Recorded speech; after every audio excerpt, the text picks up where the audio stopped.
jumping from one HBO product that's good to one that I think we are mixed on, Westworld. So season 1, if you want to hear our thoughts, you can go back and check SoundCloud.com/nostalgia Get pod that out. spice.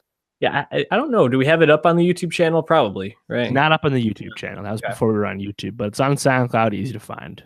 Fall 2016 when it came out.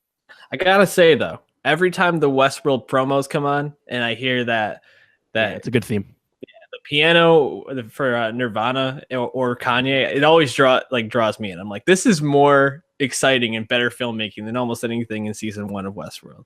Which actually, maybe that's not a fair statement, because I feel like filmmaking wise, it's pretty good, but I think writing wise, and sometimes acting wise, I don't really buy it. We'll kind of talk about the problems with it, but can you give people maybe a very brief synopsis of Westworld season 1? Good luck. Well, I think so. Yeah, we're going to talk about just overview. We're going to talk about our thoughts rehash our thoughts about season 1, what we liked, what we didn't like, and how we hope the show improves for season 2, which comes out this Sunday, the 22nd. So I think that's an interesting proposition, though. Explain season 1. And when I talk to people that are, quote, huge Westworld fans, and I'm like, well, what'd you like about it? What, or even something simpler, what happened? It's a tough question to answer. I think that directly goes into one of the faults of season 1, which is that the plot doesn't make sense. Muddled. Season 1, and again, I don't want to write off the future of the show, but season 1 is a show that lived for plot twists, but not a lot of it made sense. And we're going to spoil everything if you didn't catch that by now. Like, what do you call? What's his name? Jimmy Simpson's character, William. Yeah, he's the Man in Black. It doesn't make any more sense once you actually see the twist happen, you know?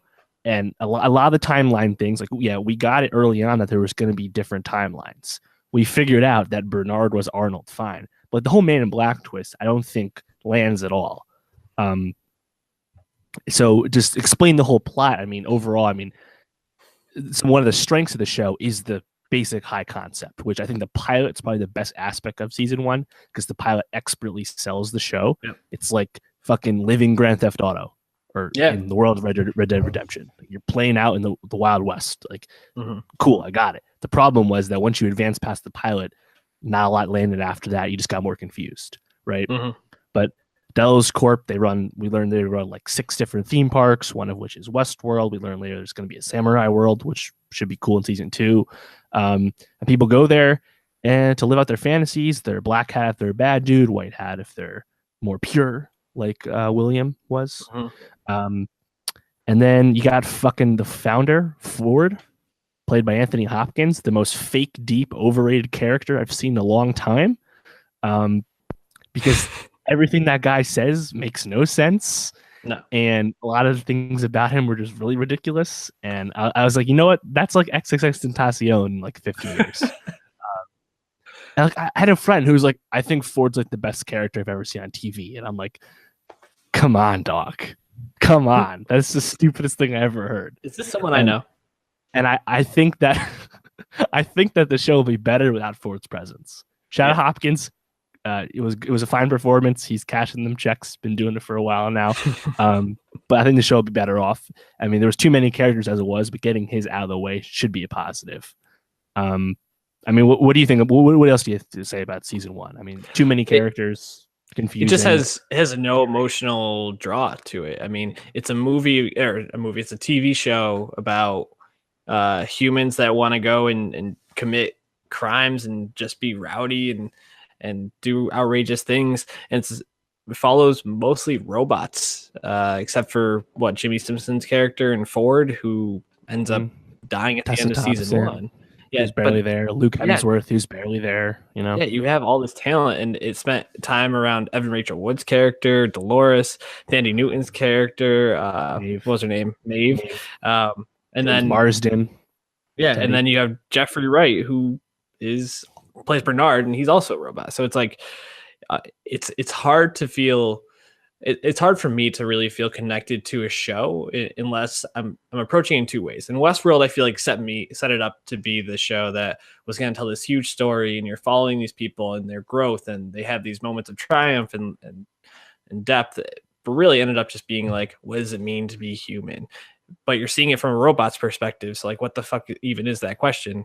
But then the second side of it is like a show like Legion, which I think, it doesn't always maybe like draw me in emotionally the way that I would hope it was. But we talked about it last week. It's a show that we really enjoy because it does a lot of things. It takes a lot of chances. It's incredibly interesting, which I didn't really find Westworld to be super interesting all the time. Like you said, the twists were predictable and a lot of it didn't make sense. So it was hard for me to really feel like, all right, this is a top tier show. The majority of the intrigue in Westworld is the basic concept that's established in the pilot.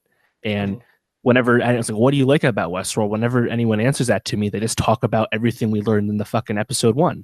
It's like you don't have any growth watching the show. And like you said, I don't have a problem with the show revolving around the robots. Like, it proposes all these things about what is humanity and what is consciousness, but doesn't actually do anything with them. We waste all this time about the fucking maze. Like, stupid convoluted plot that was clearly rewritten as they made the show, was readied to death as the season progressed. And you have these bigger themes that we can definitely see they're out there and they're just not being played with. I mean, like, things that work well, obviously the show is fucking beautiful. It's expensive as fuck. HBO's behind it. HBO's invested in it. That's why I'm optimistic for the future, because this is their post Game of Thrones zeitgeisty show.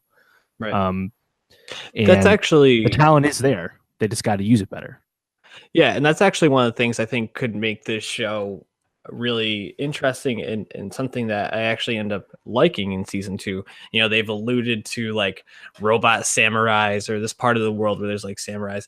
This show can get super weird and it can become like Legion and just do interesting things every week and have these even like bottle episodes where you're just venturing into this little world.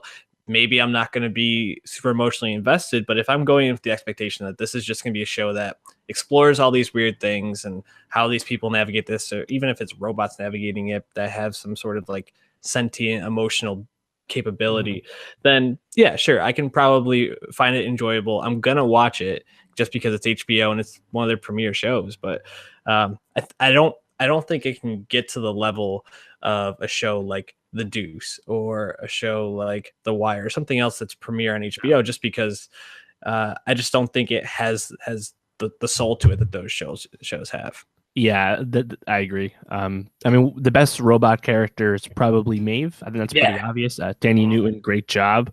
The arc her character goes on is fucking absurd. I mean, those Delos technicians were idiots the whole time. It didn't make sense. No. Very promising. I'm not a big fan of Dolores. No shots at Rachel Wood, but they don't humanize Dolores despite all the fucking one-on-one talking she does with Ford and fucking Bernard. It just didn't work. And I feel like a lot of late season reveals and like moments, a lot of it just doesn't land. This doesn't feel earned, and they can improve that. And I think I'm almost expecting. I'm pretty much going to guarantee that season 2 will going to be better because they had more time to work on this, more money. They weren't. I don't think they rewrote it. And they're gonna know of all their mistakes from season 1, so I assume it's gonna get better. But man, I always feel like being that guy whenever people talk about season 1. I was like, can you actually think about it for a minute? And like, because again, it's a premiere show. It's an event show. You got to hold it to a standard. You can't just say, "Oh, I want to watch the Cowboys and fucking." Like it's more than that. No, I remember we were talking with one of our friends who I won't call out on this, but I asked, what was your favorite part of season 1? Oh, I really liked Dolores' character. What'd you like about it? Oh, I thought it was really interesting. Oh, she's a robot, but she's starting to become human. I was like, oh, you mean episode 1? Got it. Exactly.